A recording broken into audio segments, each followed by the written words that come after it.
No princípio era o Verbo, e o Verbo estava com Deus, e o Verbo era Deus.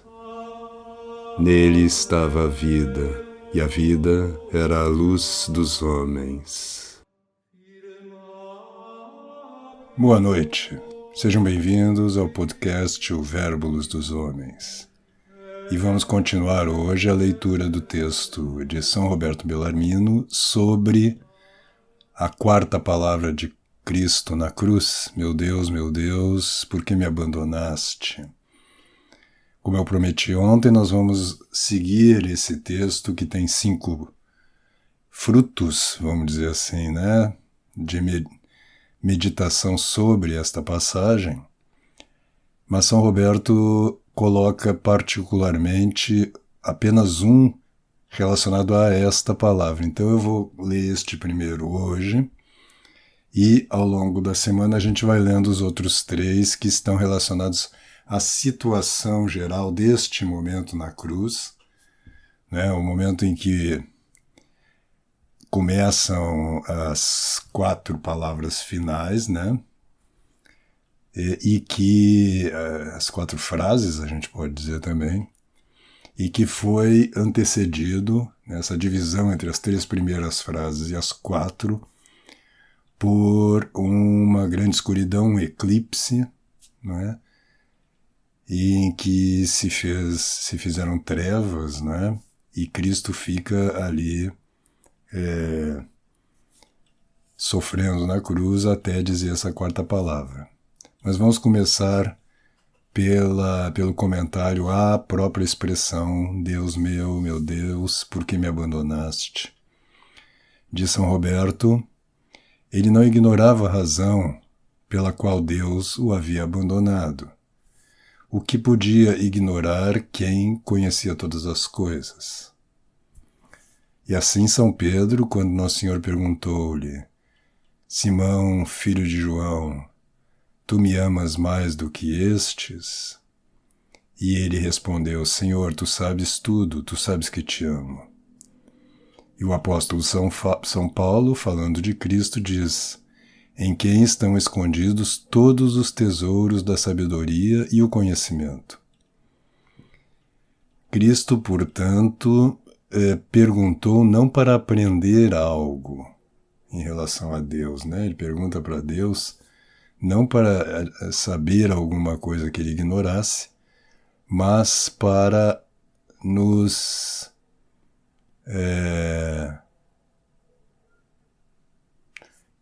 estimular, para nos ensinar a perguntar, de maneira que buscando e encontrando possamos aprender muitas coisas que nos serão úteis e inclusive aquelas que nos serão necessárias.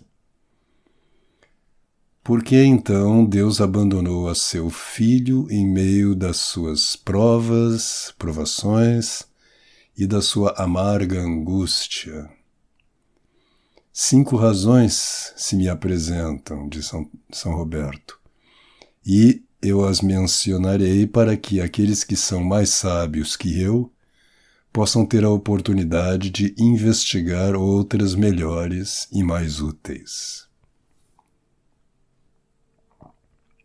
A primeira razão que se me apresenta é a grandeza e a multidão dos pecados que a humanidade cometeu contra Deus e que o Filho de Deus assumiu para expiá-los em sua própria carne.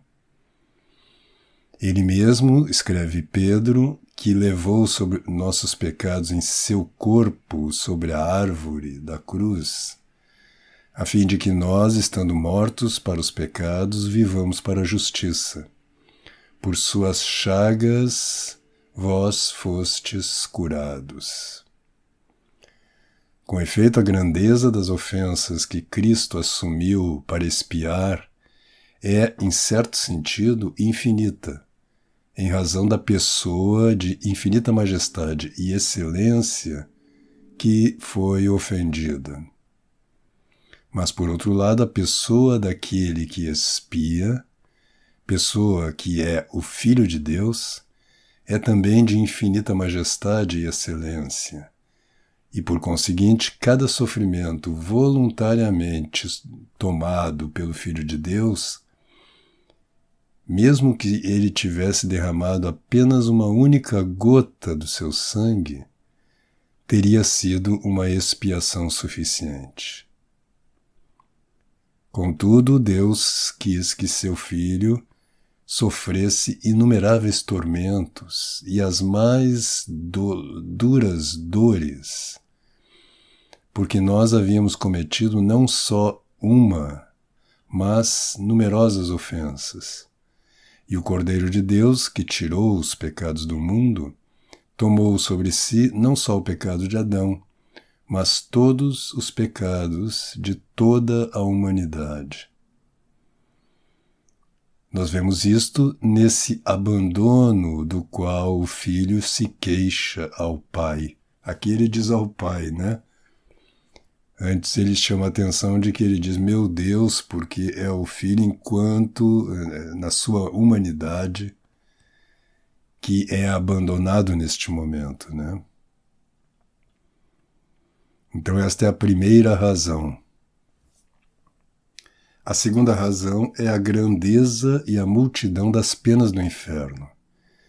E o Filho de Deus mostra quão grandes são essas penas ao querer apagá-las com as torrentes do seu sangue.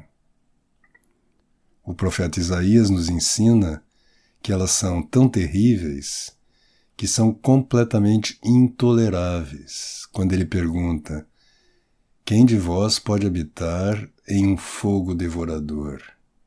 Quem de vós poderá habitar nas chamas eternas?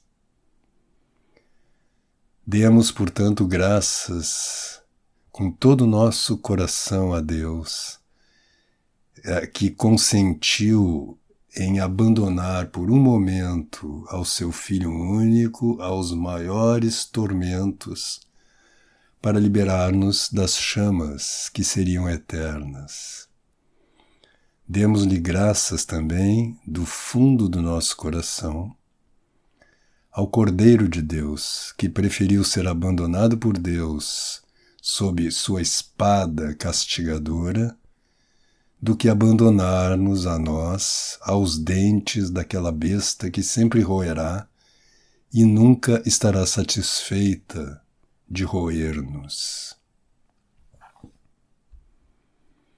A terceira razão é o alto valor da graça de Deus, que é essa pérola tão preciosa que o Cristo obteve, o sábio mercador, vendendo tudo o que tinha e nos devolveu-a para nós, né?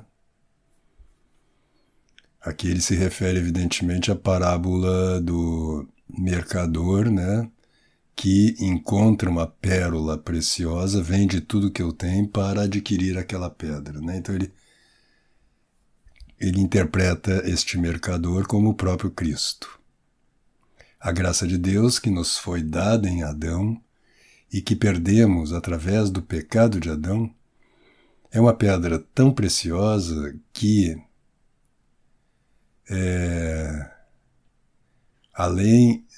à medida que adorna as nossas almas e as faz agradáveis a Deus, é também uma garantia, uma promessa da felicidade eterna. Nada poderia devolver-nos esta pedra preciosa que era a joia das nossas riquezas e da qual a astúcia da serpente nos tinha privado, senão o próprio Filho de Deus, que venceu por sua sabedoria a maldade do demônio e que nos devolveu essa pérola a grande custo, ao custo de si mesmo, já que suportou tantas penas e dores. Prevaleceu a obediência do Filho, que tomou sobre si a mais penosa peregrinação, para recuperar-nos esta joia preciosa, quer dizer, a sua vinda, né? Ele compara uma peregrinação que Cristo faz por este mundo, sofrendo ao longo da sua vida, mas particularmente na sua paixão, para recuperar essa joia preciosa para nós. A quarta causa foi a imensa grandeza do reino dos céus, que o Filho de Deus abriu para nós com sua imensa fadiga e sofrimento, a quem a Igreja canta agradecida. Quando venceste o aguilhão da morte, abriste o reino dos céus aos fiéis. Mas para conquistar o aguilhão da morte foi necessário empreender um duro combate com a morte.